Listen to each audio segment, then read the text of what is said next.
UDF ഭരണത്തിൽ വന്നതിന് ശേഷം ഏറ്റവും കൂടുതൽ ചർച്ചയായിക്കൊണ്ടിരിക്കുന്ന പ്രധാനപ്പെട്ട ഒരു കാര്യമാണ് സ്ത്രീകൾക്ക് സൗജന്യമായി യാത്ര ചെയ്യാനുള്ള പ്രിയദർശിനി ബസ്സുമായി ബന്ധപ്പെട്ട വിഷയം.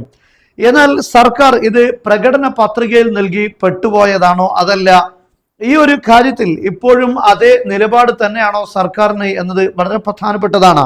കാരണം സർക്കാർ ഒരു ഫ്രീ ആയി ഏതെങ്കിലും ഒരു സംവിധാനം കൊണ്ടുവരുമ്പോൾ അത് മറ്റൊരു സംവിധാനം തകർത്തുകൊണ്ടാകാൻ പാടില്ലായിരുന്നു. പക്ഷേ ഇപ്പോൾ ഈ ഒരു സംവിധാനത്തിലൂടെ പ്രൈവറ്റ് ബസ് സംവിധാനങ്ങൾ അവിടെ ജോലി ചെയ്യുന്ന ഒരുപാട് ആളുകളുടെ തൊഴിലുകൾ നഷ്ടപ്പെടുകയാണ്. എന്നാൽ ആർക്കാണ് ഇതിൽ വലിയ നേട്ടമുണ്ടായിരിക്കുന്നത്? സർക്കാർ ഇങ്ങനെ ഒരു പദ്ധതി കൊണ്ടുവരുമ്പോൾ ഇവിടെ പാവപ്പെട്ട ആളുകൾക്ക് എന്തെങ്കിലും നേട്ടമുണ്ടായിട്ടുണ്ടോ? പാവപ്പെട്ട സ്ത്രീകൾക്ക് നേട്ടമുണ്ടായിട്ടുണ്ടോ? ഇതൊരു പ്രധാനപ്പെട്ട ചോദ്യമാണ്. കാരണം സൗജന്യം എന്നൊക്കെ പറയുമ്പോൾ അത് പാവപ്പെട്ട ആളുകൾക്ക് അർഹതപ്പെട്ടതാണ്. നമുക്കറിയാം, ചികിത്സാ സംവിധാനങ്ങൾ, അതുപോലെ റേഷൻ സംവിധാനങ്ങൾ ഇവിടെയൊക്കെ സൗജന്യം നൽകുന്നുണ്ട്. പക്ഷെ അതൊക്കെ പാവപ്പെട്ട ആളുകൾക്കാണ് നൽകാറുള്ളത്. എന്നാൽ ഈ സർക്കാരിന്റെ പദ്ധതിയിൽ പാവപ്പെട്ട ആളുകൾക്ക് എന്ത് നേട്ടമുണ്ടായിട്ടുണ്ട് എന്നത് പ്രധാനപ്പെട്ട ഒരു ചോദ്യമാണ്. ഇതുകൊണ്ട് ഏറ്റവും കൂടുതൽ ഉപകാരം ലഭിക്കുന്നത് സർക്കാർ ഉദ്യോഗസ്ഥർ, അതായത് സർക്കാർ ജോലി ചെയ്യുന്ന സ്ത്രീകൾ, അതുപോലെ തന്നെ മറ്റു തലങ്ങളിലൊക്കെ ജോലിയുള്ള സ്ത്രീകളാണ് ഇതിൽ ഏറ്റവും കൂടുതൽ നേട്ടം കൊയ്യുന്നത്. അതേസമയത്ത് സാധാരണക്കാരായ തൊഴിലില്ലാത്ത ഇങ്ങനെയുള്ള ആളുകൾക്ക്, ഇങ്ങനെയുള്ള സ്ത്രീകൾക്ക് ഇതിൽ യാതൊരു നേട്ടവും ഉണ്ടായിട്ടില്ല എന്നതാണ് ഏറ്റവും പ്രധാനപ്പെട്ട കാര്യം.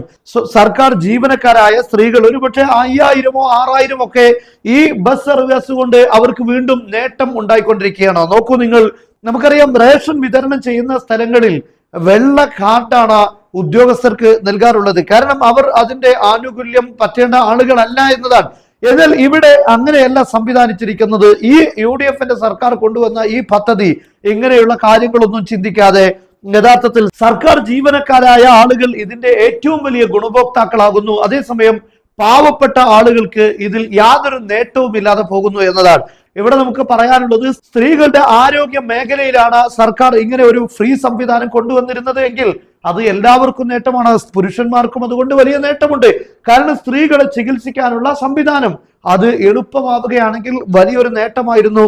അവിടെയാണ് യഥാർത്ഥത്തിൽ ആളുകൾ പ്രതിസന്ധിയിലാകുന്നത് ചികിത്സാ ചെലവുകളുടെ കാര്യത്തിൽ.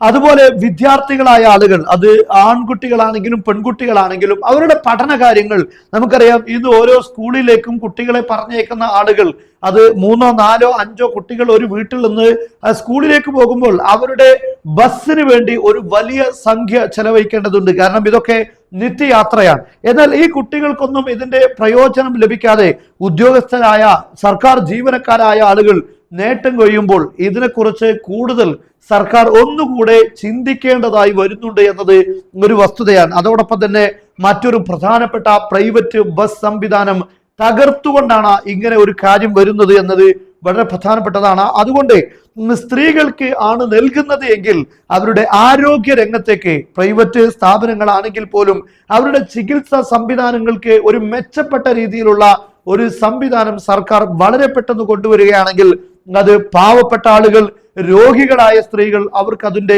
ഗുണം അനുഭവിക്കാൻ സാധിക്കും. അതേ സമയത്ത് ഇഷ്ടം പോലെ സമ്പത്തുള്ള സർക്കാർ ജീവനക്കാരായ, അതല്ലെങ്കിൽ വലിയ രീതിയിൽ ജോലി ചെയ്തുകൊണ്ടിരിക്കുന്ന ആളുകൾക്ക് ഈ ഒരു ഗുണം ലഭിക്കുന്നു. പാവപ്പെട്ട വീട്ടിലിരിക്കുന്ന ജോലിയില്ലാത്ത സാധുക്കളായ സ്ത്രീകൾ, അവർ ഈ ആനുകൂല്യം പോലും പറ്റാൻ അവർക്ക് സാധിക്കാതെ ഇങ്ങനെയുള്ള ഒരു സംവിധാനം മാറുന്നു എന്നത് ഏറ്റവും വലിയ സങ്കടകരമായ കാര്യമാണ്. ഇതിൽ സർക്കാർ ഒന്നുകൂടെ ജാഗ്രത പുലർത്തേണ്ടതുണ്ട്.